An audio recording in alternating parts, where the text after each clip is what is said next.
Hello all and welcome to Wayne's Allotment. Right, so what have I got in this one for you? Well, I've eventually get round to actually showing you me potato harvest. It's been in the bag a while, to be honest. I just haven't got round to editing it and including it in a video, so we've got that one. I've also show you a little something I've bought myself for next year, and there's one or two other little things with regards harvest and sorting out the plot and getting it ready for putting to bed for this time of year. I'd like to thank everybody for commenting, subscribing, so on. All very much appreciated. So without further ado, we'll crack on and sit back and enjoy. Thank you. Right, in there is Sorpo standard container 6x, so it's had 6x chicken muck in it. That is the contents of 2 of those 35 litre buckets, so I'm very pleased with those. And then up here, although I've started bagging, I've got a quarter of a bag there. All these are Albert Bartlett rooster, so I'm very pleased with them. There's plenty of potatoes there for us. They'll keep us going for ages, that will, so I'm very happy. Well, hello all. It's Friday the 13th of September. Hey, Friday the 13th, is that ominous or what?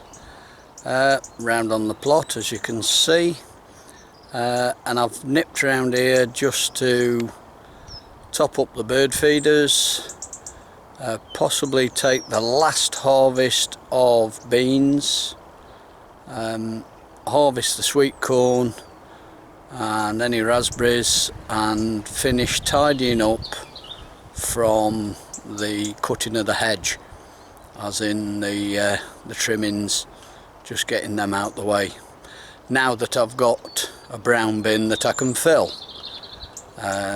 So yeah, we'll get on and I'll show you what sort of a harvest we get. Right, it's time for me to head back home, but before I go I'll just show you what harvest I've had. There we go, sweet corn, all really nice. There must be about, I think there's 15 or so cobs there. French beans, varieties Cobra, and I've filled both of those. Luckily, that's what I bring the seed round in for the bird feeders, and luckily I've emptied it, so I've filled that, and then a few raspberries. So that's probably the last of the beans for this year. I can't see there being any more coming, but yes, I'm very pleased with that harvest, especially that sweet corn. That's really nice, best I've done I think since I've ever grown sweet corn, and the variety is Lark, so I'm very, very pleased with that.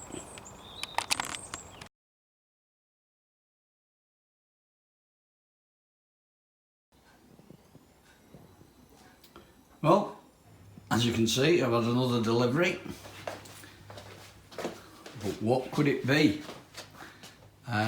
Let me stand back and give you there you go. I'm going to open it up and check that everything's all in here, because the packaging, as you can see, it's looking a bit bashed. There's bits that could have fallen out, so I'll get this unpacked and I'll bring you back and show you what it is and explain a bit more about it. Well, there we have it.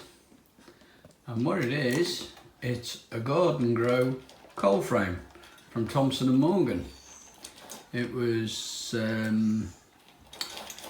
just a penny short of £40, and it also comes with some seeds. It's cauliflower, cabbage, carrots, parsnip,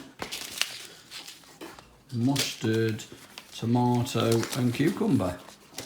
So yeah, I thought that wasn't a bad deal at all. The plan is to I shan't bother putting this together until beginning of next year, to be perfectly honest. I'm not going to need it over the winter, so early part of next year I shall start and put it together. But I wanted to open it up because, as you can see, the box is all a bit bashed, and you can see that, you know, it would have been easy for some of these parts to have been lost, but I've checked with sections and gives it all on here, what the part numbers are and how many, and it's all looking there. So there we have it, a coal frame ready for next year. I've just been having a look through these free seeds, and I think I can see the crafty beggars have given them away free.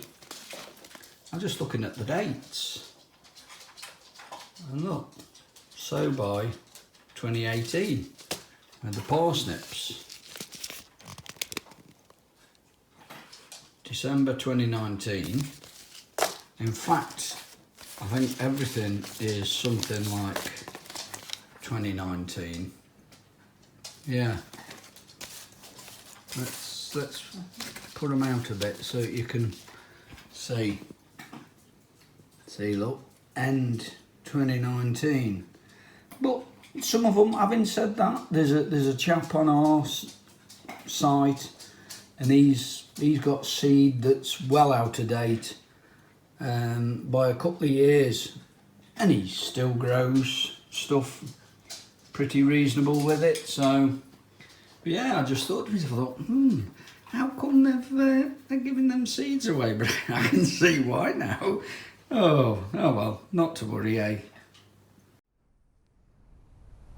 I've just been down the garden to the greenhouses just to get a bit of a harvest of tomatoes and some cucumbers, and I'll show you what we've got. Look at these. Just look at that thing. Huge. I mean, you know, against my arm. And tomatoes, well, just absolutely superb. Couldn't ask for anything better. Hey, look at these. Just really, really nice. Can't fault them. Done really well. And a few cucumbers. These are the little, believe it or not, these are the little mini munch, and that's probably been one of the smallest I've had. They've all been something like that. Just brilliant.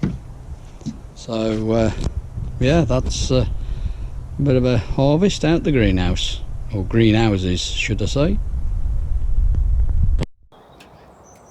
Right, there we have it. That's the bed that had all the sweet corn in. That's now all been got up. There was sweet corn and some lettuce in amongst the sweet corn, but all the lettuce has gone. I've now got all the sweet corn out, and dug out what I can of the mare's tail. If I swing you around here, those raspberry canes along there, they're going to come out. In fact, all of them along here will be coming out, because of the mess that is next door and the mare's tail coming through. I want to try and keep that clear next year so that I can stay on top of the mare's tail. But that's it, that's another bed cleared, sorted, all ready for winter. I'm just making my way back home now, just walking down our plot, and I just thought I'd show you these dahlias. Look at this. This is absolutely gorgeous.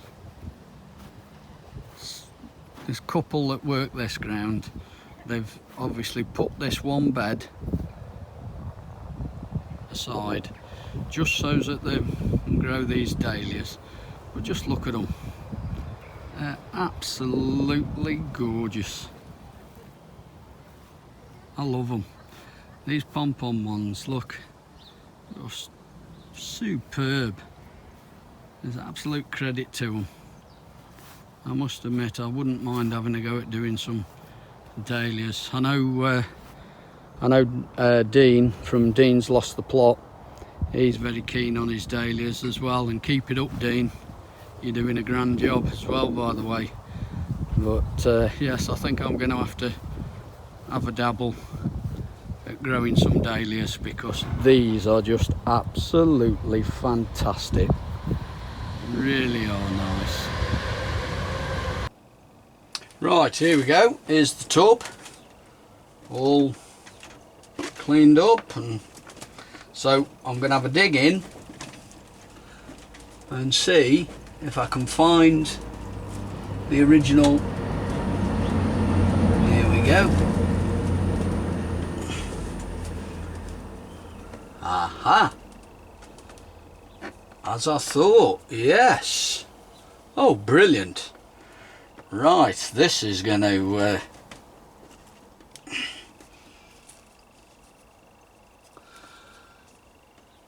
oh, brilliant. Oh, this is good news, because what I've got is I've got these alliums. These are Mount Everest, they're called, and they're a large white pom-pom type. I've got some of them to put in.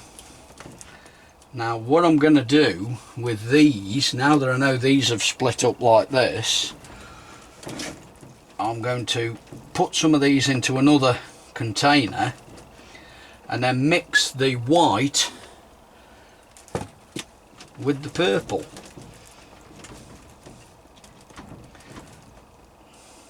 Oh, brilliant. Right, I'll carry on digging these out, and then I'll bring you back when I've got them all out, and I've started to put the white ones in as well. Right, that's all dug out.